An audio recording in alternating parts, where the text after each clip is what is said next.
Hi everybody, welcome back to Tasty Tuesday here in my kitchen. And today I'm making my stepdad a birthday cake for his 91st birthday.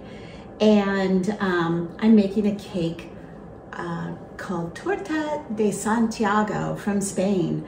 When we were in Spain walking the Camino de Santiago, we first thought that the Spanish tortilla was called Spanish torta, and we asked for that the very first day we were walking to Santiago, and we got this perplexed look from the breakfast person, and so we had the name wrong. It's actually called Spanish tortilla, and I did that on Tasty Tuesday way back about a year ago, and it's one of my favorite recipes. But this is the actual Torte de Santiago, which is a lovely orange and almond cake. So we are going to make that for my stepdad today. And we're starting with 6 eggs. These eggs today, not coincidentally, are coming from my stepbrother, whose ladies are laying like crazy right now. So, oh, those yolks look really nice. 6 whole eggs to begin with for our Torte de Santiago. That's 5. 1 more. And now we are going to beat these with a hand mixer. You could do this in your mix master, but we're just doing it with a hand blender today. We're going to beat them till frothy.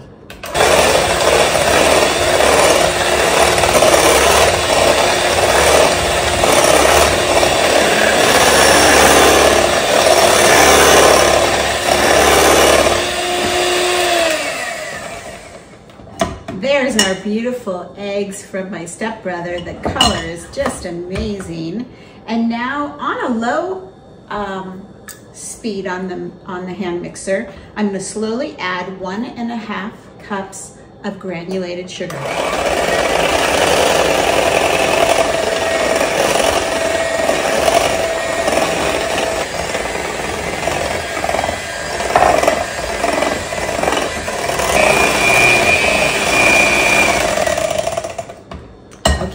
Next, instead of flour, the agent that really holds the cake together is ground almonds. Not almond flour. I took 10½ ounces of sliced almonds that I bought in a bag at the grocery store.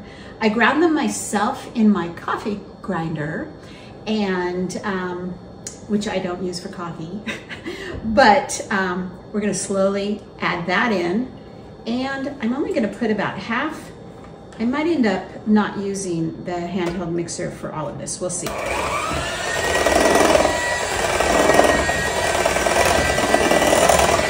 And now we are adding the zest of 1 whole orange. We also have 2 tablespoons of fresh orange juice and 1 tablespoon of amaretto. I bought this whole bottle for 1 tablespoon, but I'm sure I'll find something to do with it. That is all of our ingredients. Let's blend that.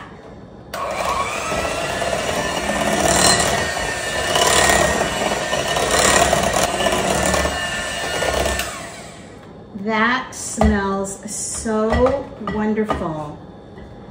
Now, I'm using a springform pan. If you don't have a springform pan, you can probably just use a regular cake pan. But I have greased my springform pan. I'm going to put our batter in there. Scrape it all in.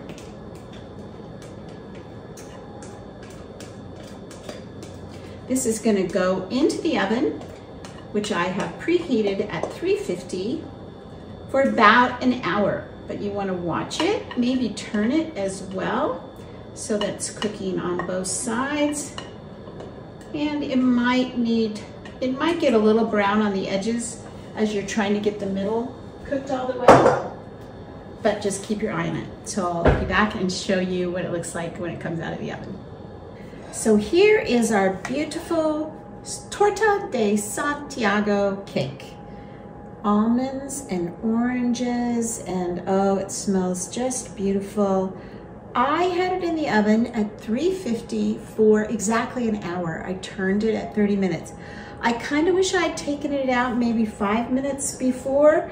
It's a little bit browner than I'd like around the edges, but it smells really, really good. Now, if you had an 8-inch springform pan, mine was, what was it? I guess it's a 10-inch. This same recipe, you would just have a thicker cake, but this worked out great. In Spain, they use a stencil, and they stencil this cross of Santiago on top of this cake. I don't have that stencil. They stencil it with powdered sugar, which I am going to put all over our cake right now, but not with a stencil. It just makes it look nice and pretty.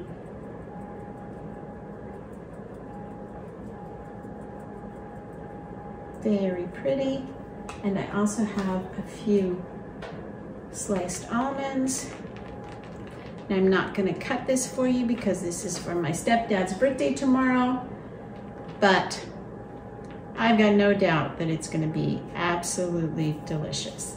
There is our orange and almond Torte de Santiago from Spain. Beautiful cake, very easy to make, and I think it's going to be really delicious. You could also serve this with a little bit of whipped cream. I don't think we're going to have whipped cream, but that would be a nice addition too, especially if you added a little amaretto to whipped cream. So there you go. That's our Tasty Tuesday for today. Thanks for joining me, and I'll see you next week.